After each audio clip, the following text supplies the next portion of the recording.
Who's next? Next we have Montreal. I'm not sure you're gonna be able to see who that is. CF Montreal. Is that Quincy Amarikwa? It is Quincy. Very good. I'm doing all right. I think I've got everybody up to DC United simply because DC United's player doesn't have Yeah, I don't. Yeah, I don't know what happened to that picture. Their I head already got know chopped off. I have a feeling I know who the DC United. I think I know who it is too, but we'll get there when we get there. We'll get there when we get there. Okay. Montreal. I don't know too much history off the top of my head. I don't know if anybody's looked up what they've won or anything like that. Not really, because I didn't know if we were going to do this for history or just for the year, so I didn't get to prep much. Well, we can look it up now. Well, here's the thing. They moved up from USL into this league, right? So do we want to take into account, or I won't say USL, but they moved up into the league. They were a team before they moved into, I believe it might have been NASL before that. Do we want to take that into account in terms of their team, or do we want to just say when they started in 2012 and move on? I mean, probably just from their time in MLS. Okay. I mean, in fairness, and Montreal fans have given us a lot of stick on the show in the past. We can't discredit their 4 Voyager Cup wins, which super important, like the Canadian Open Cup. But yeah, no, I think just their time in MLS. Okay. Yeah, I think so too. So let's talk about the big one for them, right? So they've got their Canadian championships, which they have won in their small group. They've made it to a Champions League final. This is a team that has gone farther than the majority of any MLS team has ever gone.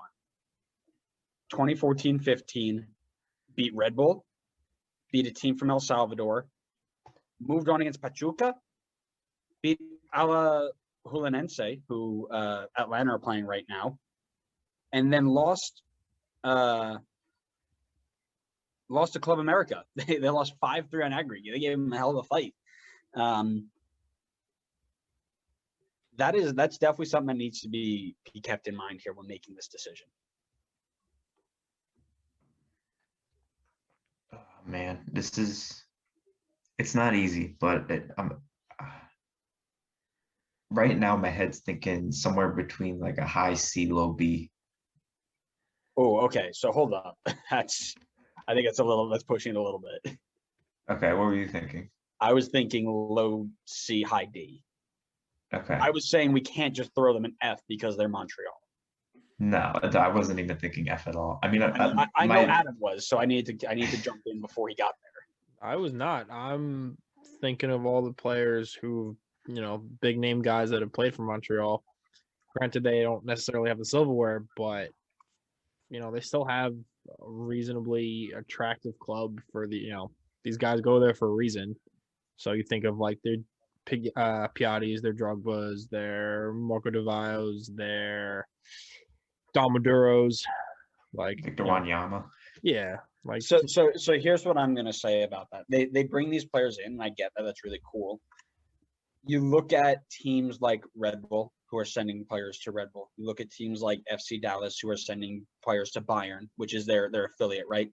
They've got an affiliate with Bologna and have sent 1 player there in like 7 years and have only brought in like 2. Yeah. So to me, that right there will knock them down a little bit simply because of the fact that they have had such a potential to grow the game for this league by developing talent and sending it across or bringing it in and doing the same thing. And they've kind of dropped the ball a little bit. I mean, their average back line for 2-3 seasons was like Rod Fanny and like other 50-year-olds. So young, promising guys isn't necessarily their forte. But they have the ability to make that transition, and they haven't.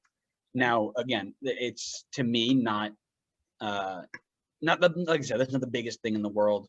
They have the Canadian Championship 2019. They've got the CONCACAF Champions League final under their belt. So they're not a completely devout team, right? Is that the right word? I don't think that's the right word. I know. Yeah, I think, yeah. However, they were also the first team ever as an expansion team to make Champions League.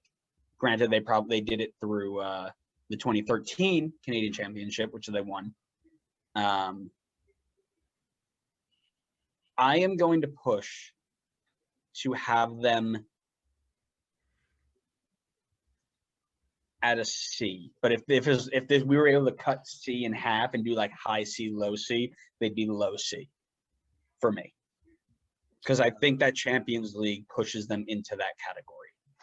Yeah. Yeah, I'm good with C. Yeah, I'm good with C too. And we could always come back to this at the end and kind of move things around. We need to find a good standard deviation to make this bell curve proper. I agree. That's what I was thinking too. Yeah.